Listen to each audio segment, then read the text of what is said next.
যে ইউনূস সাহেব আগুন নিয়ে তুমি খেলছো, লিয়াকত চুক্তি তুমি লঙ্ঘন করছো, ওখানকার সনাতনীদের রক্ষার দায়িত্ব তোমার, ওখানকার সনাতনীদের জীবন জীবিকা ধর্ম সমস্ত রক্ষার দায়িত্ব তোমার। বাংলার মুখ্যমন্ত্রী সে মুখে কুলু পেটে আছে। ওয়াই পুজোর সময় এলে ফিতে কাটে, বলে যা দেবী সর্বভূতস্যৈ নমস্তস্যৈ নমস্তস্যৈ, আমি সাত্ত্বিক ব্রাহ্মণ।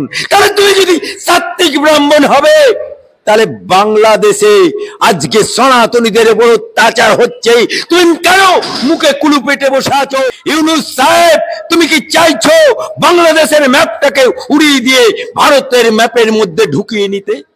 আমিও বলছি, আমি ভারতবর্ষের আগে ভারতবাসী, তারপরে আমি মুসলমান। যদি ভারতের মাটিতে জন্ম না হতো, তাহলে আমি মুসলমানই কি আর হিন্দুই কি? মাটিটা তো আমার ভারত মাতা। আরে বাম বলে কোনো পার্টি আছে নাকি? হ্যাঁ, আজকে যে বাংলাদেশে হিন্দুদের প্রতি, সংখ্যালঘুদের প্রতি যে অত্যাচার, যে ধর্মীয় ভাবাবেগে আঘাত, যে ধরনের নিপীড়ন চলছে, সেটা অত্যন্ত একজন ভারতের রাষ্ট্রবাদী মুসলমান হিসাবে, একজন আইনজীবী হিসাবে আমরা এটা তীব্র নিন্দা করছি এবং ধিক্কার জানাচ্ছি। কারণ ভারতবর্ষ ভাগ হয়েছিল ধর্মের ভিত্তিতে। মুসলমানরা পাকিস্তান নিয়ে নিয়েছিল জিন্না, ওখানকার প্রধানমন্ত্রী হবে, আর হিন্দুস্তান হয়ে গেছিল হিন্দুদের জন্য, নেহরু নিয়েছিল। কিন্তু আমরা কি দেখতে পেলাম? ভারতবর্ষ স্বাধীন হওয়ার পরে ঠিক যখন চলে যাচ্ছে এদেশ থেকে মুসলমানরা ওদেশে, আর ওদেশ থেকে হিন্দুরা যখন শয়ে শয়ে চলে আসছে আমাদের এই ভারতবর্ষে, তখন খান আব্দুল গফ্ফার খান, মাওলানা আবুল কালাম আজাদ, এরা কি বলল? যে আমরা কোথা যাব? আমরা চিরকাল গান্ধীর সাথে থেকেছি, আমরা তোমার সাথে থেকেছি, আমরা কংগ্রেস করেছি, আমরা দেশ স্বাধীনের জন্য লড়াই করেছি, আমরা যাব না। তখন এই নেহরু পরিবার আর ওই জিন্না একটা চুক্তি করলো। চুক্তিটার নাম হচ্ছে লিয়াকত চুক্তি। সেই চুক্তিতে কি লেখা হলো? যে ভারতবর্ষের যে সমস্ত সংখ্যালঘু মুসলমানরা 15% আমরা রয়ে গেলাম, তাদের ধর্ম, তাদের কৃষ্টি, তাদের কালচার, তাদের ধর্মস্থান, তাদের সমস্ত কিছু, ব্যবসা বাণিজ্য, জীবন জীবিকা রক্ষার দায়িত্ব ভারত সরকারের।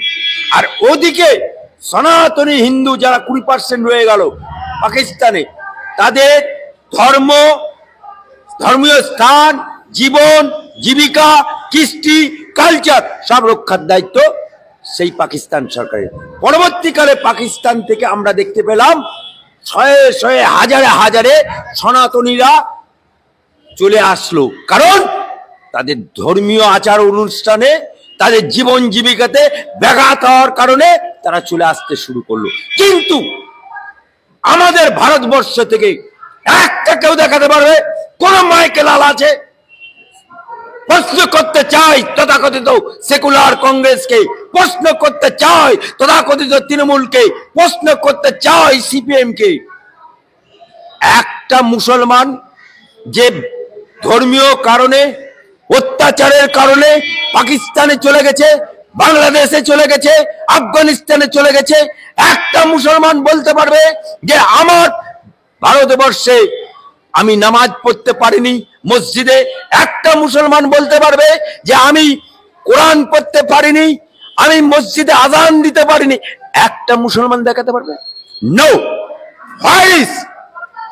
বাংলাদেশ ভেঙে পাকিস্তান ভেঙে যে বাংলাদেশ হয়েছে, এখন যে সরকার রয়েছে ইউনূস সরকার, ইউনূস সরকারকে আমি চেতাবনী দিতে চাই, আপনাদের মিডিয়ার মাধ্যমে, ক্যাম্পিং কলিং এর মাধ্যমে, যে ইউনূস সাহেব আগুন নিয়ে তুমি খেলছো, লিয়াকত চুক্তি তুমি লঙ্ঘন করছো।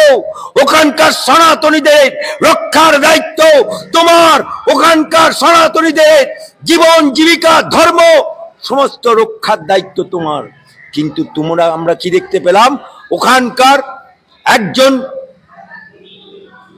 ধর্মীয় নেতাকে তুমি গ্রেপ্তার করে দিলে। আজকে এখানে যদি এখনই যদি সিদ্দিকুল্লাহ চৌধুরী এখানে বাংলার বুকে এই ফেলতোয়া সিদ্দিকী নাখোদা মসজিদের ইমামকে যদি গ্রেপ্তার করা হয় ভারত সরকারের তরফ থেকে, তখন কেমন লাগবে? আজকে যে ইসকনকে তুমি নিষিদ্ধ ঘোষণা করছো, আজকে যদি ভারতে আজকে যে বাংলার বুকে আজকে মিটিং করলো লম্বা টুপি গোল টুপিকে নিয়ে লক্ষ লক্ষ মুসলমানকে নিয়ে সিদ্দিকুল্লাহ চৌধুরী জমিয়তে উলামা হিন্দ মুসলমানদের সংগঠন, তাকে যদি ব্যান করে দেওয়া হয়, জামাতকে যদি ব্যান করে দেওয়া হয়, তোহা সিদ্দিকী ফুরফুরা শরীফের যে সংগঠনগুলো আছে যদি ব্যান করে দেওয়া হয়, তাহলে কেমন লাগবে? তাহলে কেমন লাগবে? আজকে বাংলাদেশ পাশে, আমরা বাংলা পরস্পর অঙ্গাঙ্গি ভাবে জড়িত, কিন্তু আমরা কি দেখতে পাচ্ছি? বাংলার সনাতনীরা জেগেছে, বাংলার সনাতনীরা আওয়াজ তুলছে, বাংলার মানুষরা আওয়াজ করছে, কিন্তু মমতা বুবু, মমতা খালা, মমতা আপা, বাংলার মুখ্যমন্ত্রী, সে মুখে কুলু পেটে আছে। ওয়াই? উনি তো আবার পুজোর সময় এলে ফিতে কাটে, বলে যা দেবী সর্বভূতস্যৈ নমস্তস্যৈ নমস্তস্যৈ, আমি সাত্ত্বিক ব্রাহ্মণ। তাহলে তুমি যদি সাত্ত্বিক ব্রাহ্মণ হবে, তাহলে বাংলাদেশে আজকে সনাতনীদের উপর অত্যাচার হচ্ছে, তুমি কেন মুখে কুলু পেটে বসে আছো? জবাব তোমাকে দিতে হবে এই মুখ্যমন্ত্রীকে। আর সাথে সাথে ভারতবর্ষ, এই বাংলাদেশে একটা ছুঁচ হয় না, একটা ছুঁচ উৎপাদন করতে পারে না। এই ভারতবর্ষ থেকে যায় পেট্রোল, এই ভারতবর্ষ থেকে যায় গ্যাস, এই ভারতবর্ষ থেকে যায় চাল, এই ভারতবর্ষ থেকে যায় গরু, এই ভারতবর্ষ থেকে যায় ময়দা, এই ভারতবর্ষ থেকে যায় চিনি। এগুলো যদি বন্ধ করে দেয়, না খেতে পেয়ে মরবে। তাই ইউনূস সাহেব সাবধান হয়ে যাও। আর আমার ভারতের প্রধানমন্ত্রী মোদীজিকে, আমার স্বরাষ্ট্রমন্ত্রী অমিত শাহজিকে বলতে চাই, বিদেশ মন্ত্রীকে বলতে চাই, তোমরা হুঁশিয়ারি দাও, ওখানকার সনাতনীদের প্রতি অত্যাচার যদি বন্ধ না করে, তাহলে অত্যাচার যদি বন্ধ না করে, তাহলে আগামী দিনে এই ভারতবর্ষ থেকে যে জিনিসগুলো রপ্তানি করা হয় বন্ধ হয়ে যাবে। ইউনূস সাহেব, তুমি কি চাইছো বাংলাদেশের ম্যাপটাকে উড়িয়ে দিয়ে ভারতের ম্যাপের মধ্যে ঢুকিয়ে নিতে? একটা প্রশ্ন আছে আমার, সেটা হচ্ছে ভারতবর্ষকে ইতিমধ্যেই বাংলাদেশ সরকারের জবাব, চিন্ময় প্রভু গ্রেফতার আমাদের অভ্যন্তরীণ বিষয়, কি বলুন? আরে অভ্যন্তরীণ বিষয় যদি হয়, তাহলে লিয়াকত চুক্তিটা তুমি তো লঙ্ঘন করে দিলে। সংবিধানটা পড়ো, আইনটা পড়ো, তারপরে কথা বলো। আজকে যদি আমাদের অভ্যন্তরীণ ব্যাপার, আমরা গ্যাস দেবো না, আমাদের অভ্যন্তরীণ ব্যাপার আমরা চিনি দেবো না, আমাদের অভ্যন্তরীণ ব্যাপার আমরা গ্যাস দেবো না, আমাদের অভ্যন্তরীণ ব্যাপার মৈত্রী এক্সপ্রেস চালাবো না, তাহলে কেমন লাগবে? তাহলে কেমন লাগবে? আজকে বাংলাদেশের আগুন যদি বাংলায় স্ফুলিঙ্গের মতো ছেয়ে যায়, আজকে বাড়িতে যদি আগুন লাগে, পাশের বাড়িতেও আগুনের ছোঁয়াটা পড়ে। আজকে বাংলাদেশের আগুনের ছোঁয়া আমার বাংলায় পড়ছে, তাই এই ছোঁয়া পড়তে দেওয়া যাবে না, ইমিডিয়েট বন্ধ হওয়া দরকার। বাংলাদেশের ইতিমধ্যেই স্যার বন্ধ করে দেওয়া হয়েছে একাধিক ভারতীয় চ্যানেল। এই যে চ্যানেলগুলো বন্ধ করেছে, এটা তো রাষ্ট্রপতি শাসনের মতো চলছে। এটা তো ভারতের সংবিধান অনুযায়ী, ইন্টারন্যাশনাল ল অনুযায়ী মিডিয়ার স্তম্ভকে স্তব্ধ করে দেওয়া, এটা একটা মহা ভুল। কারাগারে আমরা দেখতে পেলাম যখনই চিন্ময় প্রভুকে গ্রেফতার করা হলো, তারপরে কারাগারে চিন্ময় প্রভুর উপরে একাধারে অমানবিক অত্যাচার, দেওয়া হয়নি ন্যূনতম সুবিধা, আর দেখা করতে দেওয়া হচ্ছে না তার আইনজীবীদের সঙ্গে। অন্যদিকে আবার দেখতে পাচ্ছি আমরা আইনজীবী খুনে বাংলাদেশে কর্মবিরতি, অনির্দিষ্টকালের জন্য সেই কর্মবিরতি আইনজীবীদের অনিশ্চিত চিন্ময় কৃষ্ণ প্রভুর শুনানি। দেখুন, এটা সম্পূর্ণই সরকারের মদতে বুলডোজার চালানো হচ্ছে, সম্পূর্ণই আইনের দোহাই দিয়ে একটা নিপীড়ন চলছে, আইনের দোহাই দিয়ে এটা অত্যাচার চলছে। এটা ইমিডিয়েট বন্ধ হওয়া দরকার। স্যার, চিন্ময় কৃষ্ণ প্রভুর সাথে মঙ্গলবার রাত 8টায় শেষ খেতে দেওয়া হয়েছিল তাকে, আর তারপরে আর কোনো যোগাযোগ নেই। ভারতের এখনই কি করা উচিত? কেন্দ্র কেন কোনো ব্যবস্থা নিচ্ছে? দেখুন, এটা মানবাধিকার লঙ্ঘন হয়েছে, মানবাধিকার লঙ্ঘন হয়েছে। তাই ভারত সরকারের উচিত ইমিডিয়েট এ ব্যাপারে হস্তক্ষেপ করা। আচ্ছা, কি কি পদক্ষেপ নিলে বাংলাদেশ সরকার চাপে পড়তে পারে বলে আপনার? কি কি পদক্ষেপ নিলে হবে সেটা আমি আধা ব্যাপারী, আমি জাহাজের খোঁজ রাখি না। তবে একজন আইনজীবী হিসাবে আইনের যে ধারা, আইনের যে প্রভিশন, লিয়াকত চুক্তি লঙ্ঘন করার দায়ে ইমিডিয়েট ভারতবর্ষের যে রপ্তানিগুলো হয় সেগুলো আস্তে আস্তে বন্ধ করে দিয়ে এবং আগামী দিনে প্রয়োজন হলে বাংলাদেশটাকে আমাদের ভারতের অন্তর্ভুক্ত করে নেওয়া হোক। এই তো ভয়ঙ্কর দাবি করছেন। আমার একটা প্রশ্ন আছে, গতকাল জেন জি বলে একটি ফেসবুক পেজ, যেটি বাংলাদেশের খুব চর্চিত একটি ফেসবুক পেজ, মিলিয়ন তাদের ফলোয়ার্স, সেখান থেকে একটি পোস্ট করা হয়েছিল, আমরা দেখলাম। পোস্টে লেখা রয়েছে, আমি প্রথমে মুসলমান পরে বাংলাদেশি। কি বলবেন? আমিও বলছি, আমি ভারতবর্ষের আগে ভারতবাসী, তারপরে আমি মুসলমান। যদি ভারতের মাটিতে জন্ম না হতো তাহলে আমি মুসলমানই কি আর হিন্দুই কি? মাটিটা তো আমার ভারত মাতা, এই মাটিতে জন্মেছি, এই মাটিতে আমার কবর হবে। তাই ভারত মাতা আমার আগে, তারপরে আমি মুসলমান, তারপরে অন্য কিছু। তাই যে ব্যক্তিকে বলছে সে না জেনে না শুনে সে নিজের ইসলাম বলছে। একটা ছোট্ট উদাহরণ দিচ্ছি। ইসলাম বলছে যে নিজের ধর্মকে যতটা শ্রদ্ধা করবে অপর ধর্মকেও শ্রদ্ধা করবে, কোরআনে লেখা আছে। এটা আমি বলছি না। আজকে ইসলাম ধর্মকে যারা বলছে তারা কলঙ্কিত করছে, তারা ইসলামের নামে একটা কলঙ্কিত। স্যার, কোথায় বুদ্ধিজীবীরা? কারণ আমরা দেখেছি ব্ল্যাক লাইভস ম্যাটার, প্যালেস্টাইনের যখন মুক্তি চেয়ে বুদ্ধিজীবীরা পথে নামেন, তারা কি কিছু লিখবেন না, কিছু বলবেন? যাদের উপর অত্যাচার হচ্ছে তারাও তো বাংলা ভাষায় কথা বলে, কি বলবেন? বাংলায় আবার বুদ্ধিজীবী আছে নাকি? সব হচ্ছে চেটে খাওয়া বুদ্ধিজীবী, মধু চাটা বুদ্ধিজীবী। তৃণমূলের এই বামপন্থকে হাঁটানোর জন্য যারা তৃণমূলরা রাস্তায় নেমেছিল, হ্যাঁ, তারা তো সব এক একটা চেয়ারম্যান হয়ে গেছে।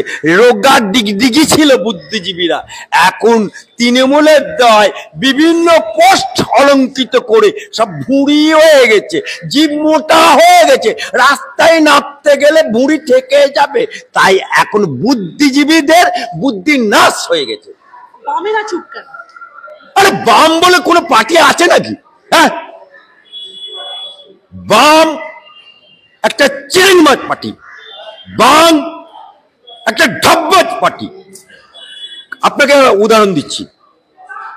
কেন বললাম বাম চিটিংবাজ পার্টি, কেন বললাম বাম ঢপবাজ পার্টি? এই বামপন্থীরা বলতো ইন্দিরা গান্ধী ডাইনি, দেয়ালগুলোতে লিখে ফেলতো ডাইনি ইন্দিরা গান্ধী, রক্ত ঝরছে। পাড়ায় পাড়ায় গ্রামে গ্রামে রাজীব গান্ধী চোর হ্যায়, অলি গলি মে শোর হ্যায়। আবার গ্রামে একটা পাকা বাড়ি দেখলে বলে, ওই দেখো গরিবের রক্ত চুষা, ওরা জোরদার, ওরা জমিদার। তারপরে আজকে আমরা কি দেখতে পাচ্ছি? কত কংগ্রেস হাত চিহ্নে ভোট দেওয়ার জন্য হাত কেটে নিয়েছে, কই মাছ ঢুকিয়ে দিয়েছে কংগ্রেসকে ভোট দেওয়ার জন্য, কত মায়ের কোল খালি করে দিয়েছে এই বামপন্থ 25 বছরে কংগ্রেসের। দিল্লিতে কংগ্রেস পড়ে গেল, সেই কংগ্রেস আর সিপিএম এখন একসাথে ঝান্ডা বেঁধে চলছে।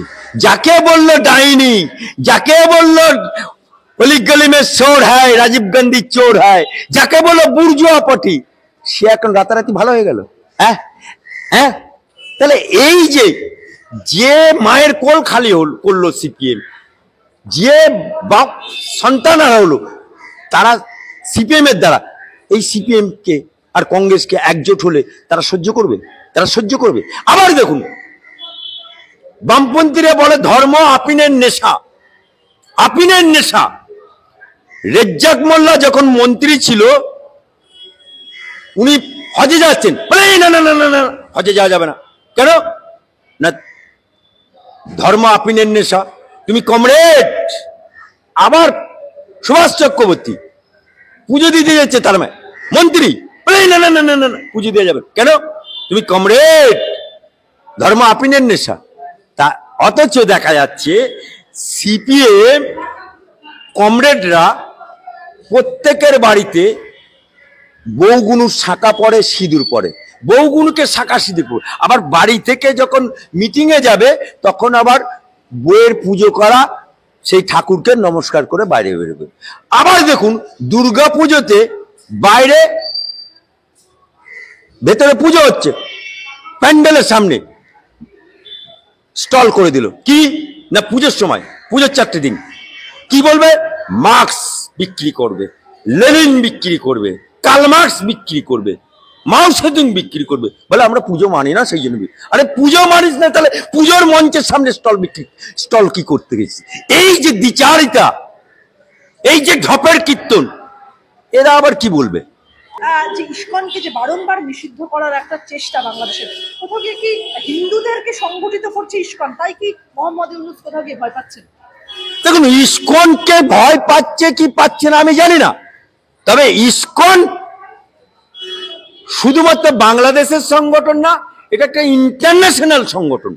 ভারতেও আছে ইসকন। তাই ইসকন যে সামাজিকভাবে মানুষকে একত্রিত করে বন্যার সময়, দুর্ভিক্ষের সময় মানুষের সেবা করে মানুষের মন জয় করে ফেলে, এটাতেই ওদের বুকে আঘাত লাগছে। আর আজকে আমাদের এখানে ঢপের কীর্তন আছে জমেতলা মাইন, যেটা ধর্মীয় সংগঠন, সামাজিক সংগঠন, কিন্তু আজ পর্যন্ত একটা মুসলমানের উপকার করে না। শুধুমাত্র মমতা ব্যানার্জি যখন বলবে বাংলায়, তখন ভোটের আগে মিছিল মিটিং করবে। কিন্তু ইসকন প্রকৃত মানব দরদি, ওটা কোনো দলের না, কোনো পার্টির না, কোনো ধর্মের না। তাই ইসকনকে ওরা নিষিদ্ধ করার চেষ্টা, কারণ মানুষের গণতন্ত্রটাকে, মানুষের সহযোগিতাকে বন্ধ করার একটা পরিকল্পনা। বাংলাদেশের পরিস্থিতি নিয়ে কেন্দ্রের অবস্থানের পাশে মুখ্যমন্ত্রী মমতা বন্দ্যোপাধ্যায়, তিনি বলছেন এটা কেন্দ্রীয় সরকারের বিষয়ে, যে ধর্মের উপরে অত্যাচার হোক না কেন আমি মানতে পারি না। আহারে মমতা বুবু, হাসিনা বুবুকে কত মৈত্রী এক্সপ্রেস বার্তা দিত। হাসিনা বুবু যখন এলো তখন তাকে শাড়ি, শান্তিপুরের শাড়ি দিচ্ছিল, তখন তো খুব ভালো ছিল। আর হাসিনা বুবু সেই মমতার কাছে স্থান পেল না, সে চলে গেল মোদির কাছে। আর বাংলাদেশ থেকে যখন রোহিঙ্গা মুসলমানরা পার হচ্ছে, তখন তো বলছো না ওটা কেন্দ্রের, তখন তো বলছো তারিখে সকাল সকাল এলেই ভোটার লিস্টে নাম, আধার কার্ডে নাম, পাসপোর্ট, ভিসা সব তৈরি করেছো। তখন কেন বলছো না বাংলাদেশ থেকে আসা রোহিঙ্গাদের যে ওটা কেন্দ্রের ব্যাপার, কেন্দ্রের কাছে যাও? সেখানে কেন তোমার কাউন্সিলর, তোমার এমএলএ, তোমার এমপি সবাই লুটে পুটে খেয়ে তাদের কাছ থেকে লম্বা নোট, লম্বা সিগারেট নিয়ে টাকার বিনিময়ে রাতারাতি রোহিঙ্গাদের, কারণ রোহিঙ্গাদের ভোটে উনি জয়ী হয়ে আছে, তাই তো উনি মুখে কুলু পেটেছেন। আমার শেষ প্রশ্ন আপনার কাছে, সিদ্দিকুল্লাহ চৌধুরী আজকে ওয়াকফ বিল নিয়ে যে মিছিল করলেন কলকাতা শহরে, কি বলবেন? আপনার কি অভিমত? সিদ্দিকুল্লাহ চৌধুরী বাংলার বুকে নবাব সিরাজউদ্দৌলার সাথে মির্জাপুরি করেছিল, তাই বাংলার বুকে আর কোন মুসলমান তার বাড়িতে সন্তান প্রসব করলে মির্জাফর নামটা রাখে না।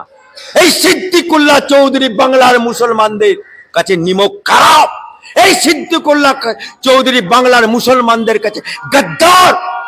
কারণ এই সিদ্দিকুল্লাহ চৌধুরী জমিয়তুল উলামাহীন তৈরি করে বামফ্রন্টের আমলে এই কলকাতার বুকে রাজপথে কত বাস পুড়িয়েছিল, কত ট্রাম পুড়িয়েছিল। পরবর্তীকালে উনি পিডিএস বলে একটা দল তৈরি করেছিল, পিডিসিআই। কিন্তু তখন কত মুসলমানকে জেল খাটতে হয়েছিল, কত বউকে দিনের পর দিন স্বামী হারা থাকতে হয়েছিল, কত মুসলমান ছেলের জীবন গেছিল। কিন্তু আমরা দেখতে পেলাম কি, যে রাতারাতি পিডিসিআই দলটা তুলে দিয়ে উনি মমতা ব্যানার্জির পায়ে ধরে ফেললো। উনি হয়ে গেলেন মমতার সফেদ ঘোড়া, মুসলমান লিবাস পরা সফেদ ঘোড়া। জমিয়তুল উলামাহীনদের নামে আজকে যে সভা ডেকেছে, এই সভা মুসলমানদেরকে বুর্বক বানানোর সভা। এই সভা 26 সালের ভোট পাখির চোখ করার জন্য এবং মমতা বুবুকে আবার 26 সালে ক্ষমতায় আনার সভা। একটা মুসলমানদেরকে গিয়ে জিজ্ঞেস করুন তো, লম্বা টুপি গোল টুপি মাদ্রাসা থেকে ভাড়া করে এনেছে, টাকার বিনিময়ে ভাড়া করেছে, কলকাতা দেখানোর নাম করে ভাড়া করে এনেছে, হাওড়া ব্রিজ দেখানোর নাম করে এনেছে, ডিম ভাত খাওয়ানোর নাম করে এনেছে। তাদেরকে জিজ্ঞেস করুন তো, what is the meaning of Waqf? বলতে পারবে না। কি বলবে? মাদ্রাসার থেকে এনেছে। কি বলবে? সিদ্দিকুল্লাহ এনেছে। কি বলবে? হাওড়া ব্রিজ দেখতে এসেছি। কি বলবে? আলিপুর চিড়িয়াখানা দেখতেছি। কারণ মুসলমানদের পেটে বিদ্যে নেই, মুসলমানদেরকে ধর্মের সুশ্রুতি দিয়ে, তাদেরকে দোহাই দিয়ে তাদেরকে ডাক হয়েছে। কিন্তু আমি বলছি, নাক করো সিদ্দিকুল্লাহ চৌধুরী। আজকে বাংলার বুকে, কলকাতার বুকে যে সমস্ত ওয়াকফের সম্পত্তি আছে, এই ওয়াকফের সম্পত্তি হচ্ছে আমাদের দেশ থেকে যখন বিত্তবান মুসলমানরা চলে যায়, তাদের সম্পত্তিগুলো দান করে গেছিল ফি সাবিলিল্লাহ, অর্থাৎ ওয়াকফ করে গেছিল। কিসের জন্য? এই কারণে দিয়েছিল, বাংলায় যে 15% মুসলমান রয়ে গেল, তাদের যারা এতিম ব্যক্তি, যার মা নেই, যার বাপ নেই, যার দেখভালের কেউ নেই, তার দেখভালের জন্য, তার পরবরিশ করার জন্য ওই ওয়াকফের টাকা থেকে, ওই ওয়াকফের সম্পত্তি থেকে দেখভাল হবে। বিধবা মা, যার স্বামী নেই, পুত্র নেই, কেউ নেই, তাকে দেখভালের জন্য। কিন্তু আমরা দেখতে পাচ্ছি কি, আজকে কলকাতার বুকে রাজাবাজার, কলুটালা, পার্সার কাস, গার্ডেন রিচ সমস্ত জায়গায় ওয়াকফের সম্পত্তি, এতিমদের সম্পত্তি, বিধবা মায়ের সম্পত্তি, সেই সম্পত্তি তৃণমূলের সফেদ ঘোড়া, তৃণমূলের লম্বা টুপি গোল টুপি নেতারা ভোগ করছে। আজকে যদি ওয়াকফ নিয়ে সিবিআই তদন্ত হয়, সব কটা সিদ্দিকুল্লাহ চৌধুরী থেকে আরম্ভ করে ওই এই ফেল তো সিদ্দিকি পর্যন্ত সব কটা জেলে ঢুকবে।